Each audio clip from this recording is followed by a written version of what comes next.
साथियों, जैसा कि आप जानते हैं 14 जून 2022 को ये अग्निपथ योजना की घोषणा करी गई और जैसा कि 10 साल के सरकार के कार्यकाल में बिल्कुल स्पष्ट हो चुका है कि कोई संवाद, कोई चर्चा, कोई डिस्कशंस इसको लेकर किए नहीं गए और एक तरफा निर्णय लिया गया कि संपूर्ण जो भर्ती फौज की होगी, डिफेंस फोर्सेस की होगी, उसको अग्निपथ के माध्यम से किया जाएगा।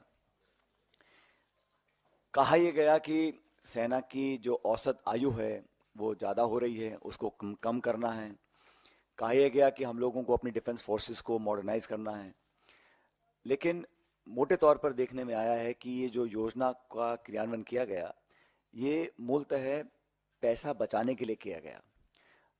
डिफेंस एक्सपेंडिचर हमारा बढ़ रहा है और कहा जाता है कि अब कल ये परसों कहा गया कि हम डिफेंस एक्सपोर्ट से बहुत पैसा कमा रहे हैं। ये भी कहा गया कि हम आत्मनिर्भर हो रहे हैं, हम इंडिजिनस मैन्युफैक्चरिंग कर रहे हैं।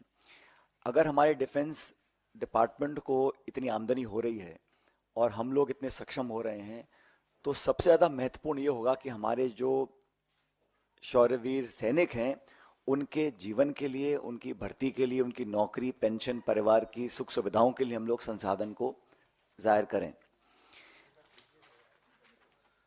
ये अग्निवीर जो बनने जा रहे हैं, इसका विरोध करने के लिए कांग्रेस पार्टी ने, जब भी ये योजना लॉन्च हुई उसी समय से हम लोगों ने विरोध किया था, क्योंकि हमें लगा कि ये 4 साल की नौकरी देने के बाद सिर्फ 25% लोगों को स्थायी रूप से फौज में भर्ती किया जाएगा और बाकी 75% लोगों को रिलीज कर दिया जाएगा। अभी कहा जा रहा था कि 10% की पैरामिलिट्री जो है, आर्म्ड फोर्सेस सीएपीएफ हैं, उसमें उनके लिए आरक्षण दिया गया है। लेकिन जो एक्स सर्विसेजमैन के लिए जो ऑलरेडी रिजर्वेशन है, उसमें सिर्फ 2.49% सरकारी पद भरे गए हैं। जो पूर्व सैनिकों के लिए पद आरक्षित हैं अब तक, उसमें सिर्फ 2.49% पद भरे गए हैं। फिर कहा गया कि अलग अलग स्टेट गवर्नमेंट्स अनाउंस करेंगी कि जो 75% अग्निवीरों को हम छोड़ देंगे वो कहाँ अब्जॉर्ब होंगे। एक आध राज्य ने किया है, बाकी राज्यों ने किया नहीं।